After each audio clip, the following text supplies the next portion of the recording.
প্রিয় শিক্ষার্থীরা, আজকে আমি তোমাদের মাঝে একটি ভিডিও নিয়ে আসলাম এইচএসসির আইসিটির ময়মনসিংহ বোর্ড 2024-এর এই প্রশ্ন নং 4-এর সমাধান নিয়ে।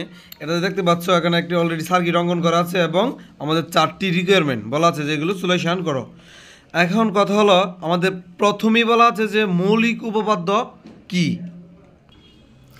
মৌলিক উপপাদ্য হলো বুলিয়ান অ্যালজেব্রায় মৌলিক ক্রিয়াগুলো সম্পাদনের জন্য তৈরি করা এক চলক বিশিষ্ট উপপাদ্য।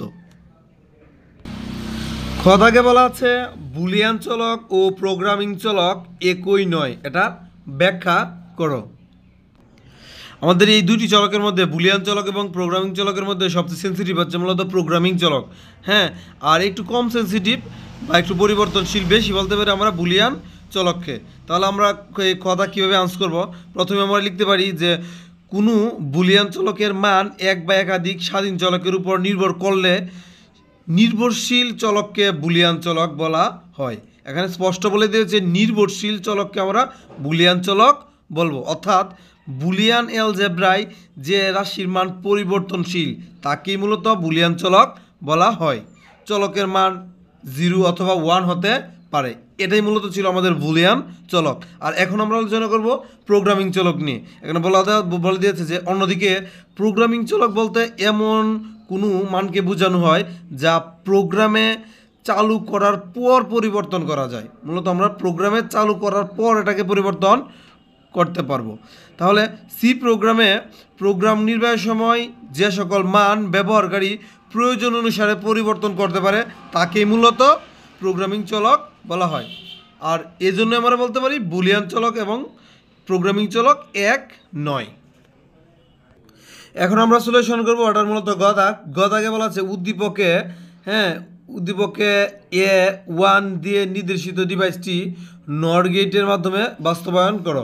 আমরা জানি নর গেট একটি সার্বজনীন গেট বা এই ন্যান গেট একটি সার্বজনীন গেট। এই গেট দিয়ে আমরা যে কোনো গেটে বাস্তবায়ন করতে পারি, কিন্তু এখানে মেইন ফ্যাক্ট হচ্ছে এখানে যে A1 দ্বারা মূলত যে গেটটি বোঝানো হয়েছে এই গেটটি কী গেট সেটা আমাদের বাস্তবায়ন করতে হবে। এখন আমরা যদি এখানে A1-এ ফোকাস করি, স্পষ্ট বুঝতে পারছি আমাদের ইনপুট সংখ্যা হচ্ছে 2টি এবং আউটপুট সংখ্যা হচ্ছে 2টি। এখানে স্পষ্ট 2টি ইনপুট হচ্ছে এবং আউটপুট হচ্ছে 2টি। তাহলে A1 যেহেতু 2টি ইনপুট এবং 2টি আউটপুট, আমরা এখন বলতে পারি এটি একটি হাফ অ্যাডার, কারণ হাফ অ্যাডারের ক্ষেত্রে ইনপুট সংখ্যা এবং আউটপুট সংখ্যা সমান হয়, সেই খাতিরে আমরা বলতে পারি এটি একটি হাফ অ্যাডার।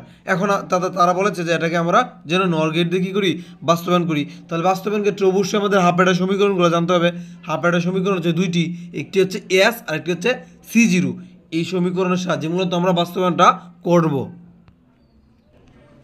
এখানে বলা হয়েছিল যে A1 চিত্রটি A1 হলো হাফ অ্যাডার। এটা অলরেডি আমরা কী করেছি, উদ্দীপক দেখে বুঝতে পেরেছি। আমি বোঝার সুবিধাতে আমি এটা আবার অঙ্কন করছি। এদিক দিয়ে আমাদের ইনপুট সংখ্যা ছিল 2টি এবং আউটপুট সংখ্যাও ছিল 2টি। তাহলে এটা হচ্ছে একটি হাফ অ্যাডার। এখন যেহেতু এটাকে আমাদের বলা আছে প্রশ্নে যে এটাকে নর গেট দ্বারা বাস্তবায়ন করো, তাহলে বাস্তবায়ন করার খাতিরে তো আমাদের অবশ্যই সমীকরণগুলো আনতে হবে। একটা সমীকরণ হচ্ছে S আর একটি হচ্ছে C0। তাহলে S এর সমীকরণ হচ্ছে আমাদের এরকম যে A bar B plus A B বার। এটা আমাদের মোটামুটি মুখস্থ করতে হবে যে হাফ অ্যাডারের এই S এর সমীকরণটা হচ্ছে এরকম। তাহলে যেহেতু নর গেট দিয়ে বাস্তবায়ন কথা বলা আছে, আর আমরা জানি নরের এই লাস্ট উচ্চারণ হচ্ছে অর, আর অর মূলত কাজ করে যুগের। তাহলে পুরো সমীকরণটাকে আমার যুগে রূপান্তর করতে হবে। এখানে অলরেডি যুগ চিহ্ন আছে, এটাকে পরিবর্তন করা কিছু নেই, কিন্তু এখানে গুণ চিহ্ন, এখানেও গুণ চিহ্ন, এটাকে পরিবর্তন করে আমাদের যুগে আনতে হবে। এর জন্য আমরা এই সিঙ্গেল হিসেবে বারের সাহায্য নিব। তাহলে এই ডাকের উপরে আমরা 2টি বার নিব এবং এখানেও 2টি বার নিব। আর এই দুইটি বার আনার উদ্দেশ্য হচ্ছে আমার এটাকে যুগে রূপান্তর করতে হবে এই জন্য। তাহলে প্রথমে একটি বার ভাঙি, এই বারটা যদি আমরা ভাঙি তাহলে আমরা এরকম পাবো, এর উপরে 2টি বার হয়ে যাবে আর এই গুণ চিহ্নটা এই যুগে রূপান্তর হয়ে যাবে। আবার এই বিয়ের উপরে একটি বার পড়বে, কিন্তু এই যে এই বারটা তো কোনো কাজ করিনি, এটা হোল আকারেই থেকে যাবে। তাহলে আবার এই প্লাস চিহ্ন তো প্লাসই দিলাম, সেমভাবে আবার এখানে ভাঙবো। এখানে যদি ভাঙি আমার এর উপরে বার পড়বে, এখানে ইন্টু চিহ্নটা হয়ে যাবে আমাদের যুগ। আবার এই বিয়ের উপরে একটি বার আছে আর একটি বার ভাঙার পরে 2টি বার হবে। আর উপর যে বারটি ছিল এটাকে আমরা কোনো কাজ করি, এটা হোল আকারেই থেকে যাবে। এখন আরেকটি মডিফাই করতে পারি, চাইলে আমরা এই 2টি করে বার আমরা তুলে দিতে পারি, এটা অঙ্কের নিয়ম। তাহলে 2টি করে যদি বার তুলে দিই শুধু থাকবে এবং এখানে থাকবে বি বার, আর হোল আকার যে বারটি ছিল তা থাকবে প্লাস, তো প্লাস আবার এখানে আমরা লিখবো এ বার প্লাস বি এর উপরে যে 2টি বার ছিল সেটি আমাদের উঠে যাবে। আর এখন হোল আকার যে বাটি ছিল তাই থাকবে। এখন বলতে পারি মোটামুটি সে প্রিপেয়ার্ড আমাদের নরে বাস্তবায়নের জন্য, কারণ এখানে সবাই মোটামুটি যুগ চিহ্নেই আছে।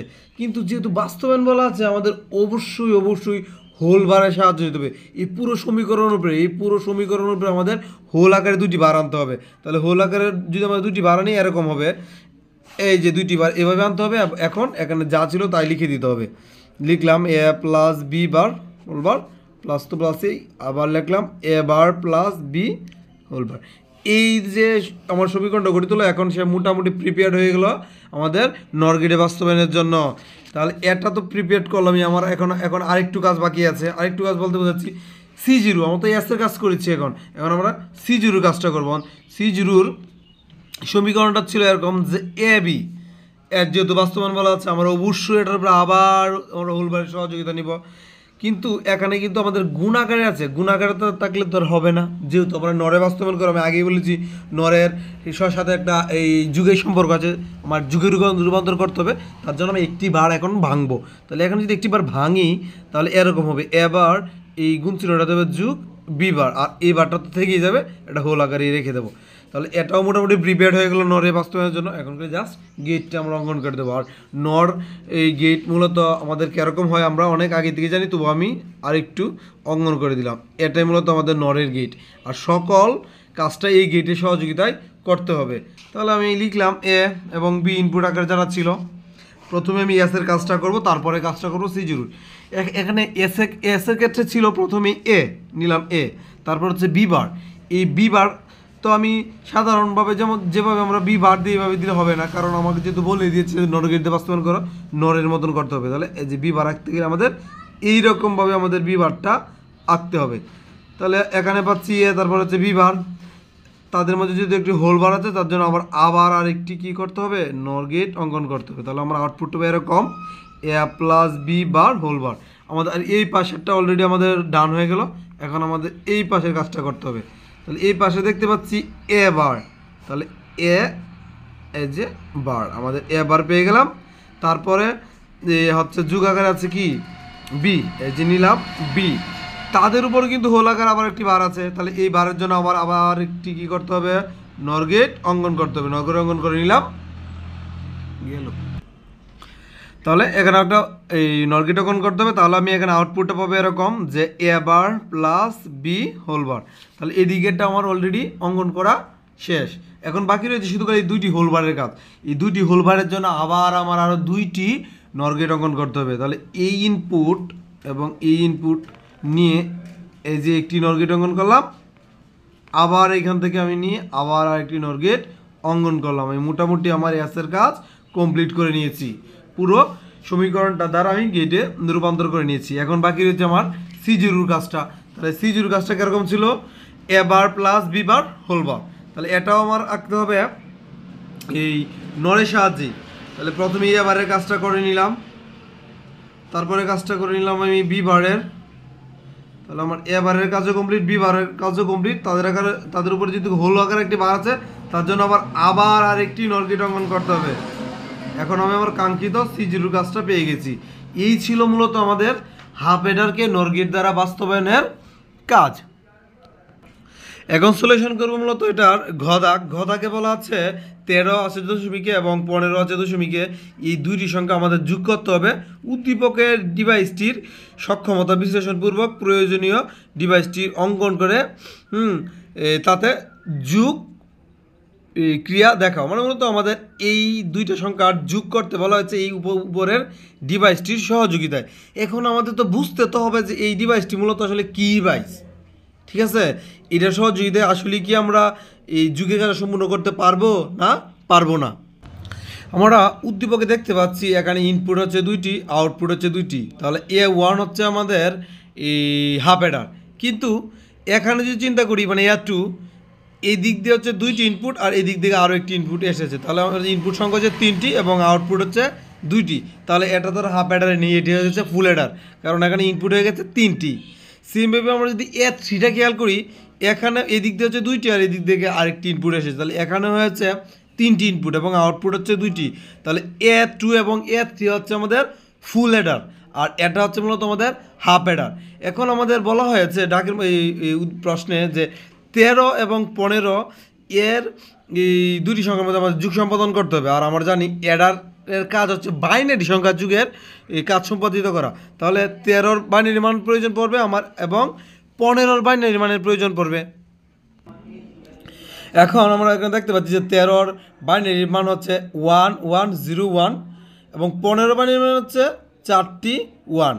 এখন এখানে যেহেতু বিট হচ্ছে 4টি, আর আমরা এখানে উদ্দীপকে দেখেছিলাম যে আমাদের এই ডিভাইসের সংখ্যা বা অ্যাডারের সংখ্যা হচ্ছে 3টি হলে তো হবে না, আমাদের বিট হচ্ছে 4টি আর এখানে ডিভাইস হচ্ছে 3টি হবে না, আমাদের আরও একটি ডিভাইসের প্রয়োজন হবে, মানে আমাদের 4টি ডিভাইসের প্রয়োজন হবে, কারণ এখানে বিট হচ্ছে 4টি, এখানে 4টি বিট থাকায় আমাদের 4টি ডিভাইসের প্রয়োজন হবে। তাহলে আমরা অবশ্যই এই যুগের কাজটি সম্পূর্ণ করতে পারবো, অন্যথা এটা সম্পূর্ণ করা সম্ভব হবে না।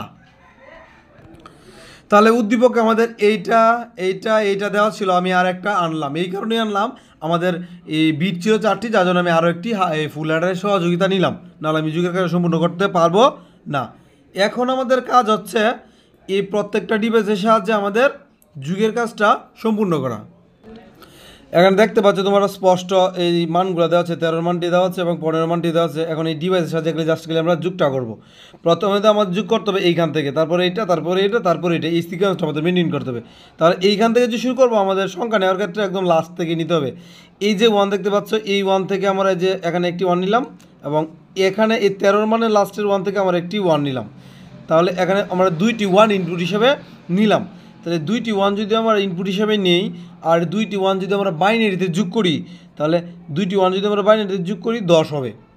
2টি 1 যদি যোগ করি তাহলে এমনি স্বাভাবিকভাবে চিন্তা করলে আমাদের 2 আর 2 এর বাইনারি মান হচ্ছে 10, ঠিক আছে।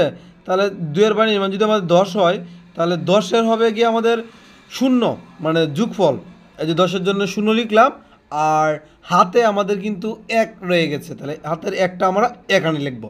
এই হলো মূলত আমার যুগের প্রক্রিয়াটি, বা এই অ্যাডারের সাহায্যে যুগ এভাবেই করতে হয়। তাহলে 1 আর 1 যোগ করলে আমাদের 2 তো আমাদের লিখতে পারবো না, 2 এর বাইনারি মানে হচ্ছে 10-এর জন্য যোগফল লিখবো আমরা এখানে 0, এবং হাতে যে 1 থাকবে এখানে লিখবো 1। আর এখন তো আর হাফ অ্যাডারে নেই, এখন হয়ে গেছে ফুল অ্যাডার, কারণ এখানে এই দিক দিয়ে আমাদের ইনপুট হচ্ছে 2টি, আবার এখানে ক্যারি আকারে আরও একটি ইনপুট আসছে, তাহলে হয়ে গেছে 3টি, হোক অসুবিধা নেই। আর এই ইনপুটগুলো কোথা থেকে এলো আমরা এখানে বুঝবো।